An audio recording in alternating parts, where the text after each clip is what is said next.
এমন পড়া দিবা যাতে গলা ভাঙ্গে যায়, এতক্ষণ ধরে লিখবা যাতে আঙ্গুল ব্যথা করে, এতক্ষণ চেয়ারে বসে থাকবা যাতে কোমর ব্যথা করে। তোমার যে এই যে খারাপ লাগা অপমান, এটার কারণে তুমি চাইলে হাতে চুরি পরে সুন্দর মতো রুমের মধ্যে শাবনুরের মতো বিছানার মধ্যে ধাপ দিয়ে যায়, কান্দ মেডিকেল হয় না, ইউ ক্যান ডু দিস। অথবা প্রত্যেকটা খারাপ কমেন্টের স্ক্রিনশট রাখা, প্রত্যেকটা মানুষের চেহারা খেয়াল রাখা, প্রত্যেকটা মানুষ যারা কথা শুনেছে তাদের কথা খেয়াল রাখা, অ্যান্ড সেগুলাকে মনের মধ্যে পোষা।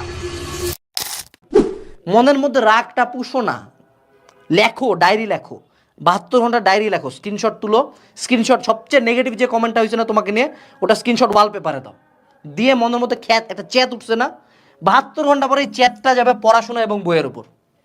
72 ঘন্টা পরে যেই কোর্সে থাকবা, যেই বইতে থাকবা, সামনে যা থাকবে এমন পড়া দিবা যাতে গলা ভাঙ্গে যায়, এতক্ষণ ধরে লিখবা যাতে আঙ্গুল ব্যথা করে, এতক্ষণ চেয়ারে বসে থাকবা যাতে কোমর ব্যথা করে। মেক শিওর রাগটা প্রপার জায়গায় যায়। রাগের কারণে, দুঃখের কারণে হার মানে না, এটা তো খুব কোয়াইট ইজি জিনিস, খুব ইজি। গিভ আপ করা খুব ইজি, আমার মতো সুইসাইড করা খুব ইজি।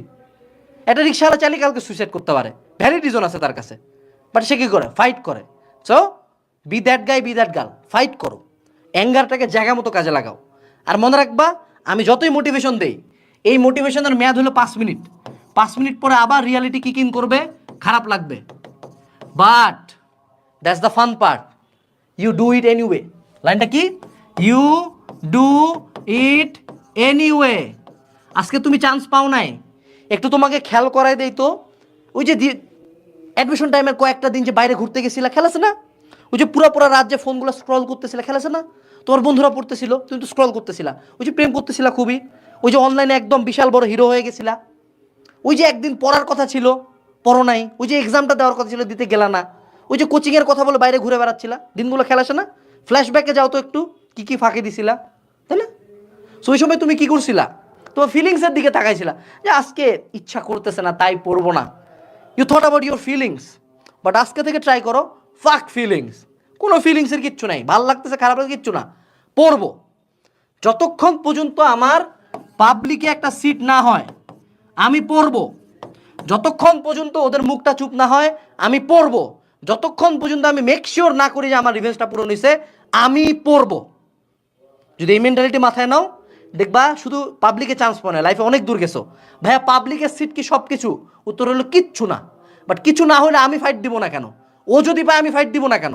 ও যদি পাবলিকে পড়তে পারে আমি কেন হার মানবো? আমাকে কেন হার মানতে বলা হচ্ছে? আমি হার মানবো না।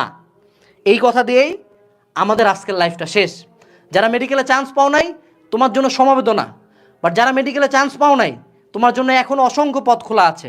উনার উপর বিশ্বাস রাখো, উনার তোমাকে নিয়ে আরও বেটার প্ল্যান থাকতে পারে। সো উনাকে বেটার প্ল্যানটা বাস্তবায়ন করতে দেওয়ার জন্য তোমাকে কাজ করতে হবে।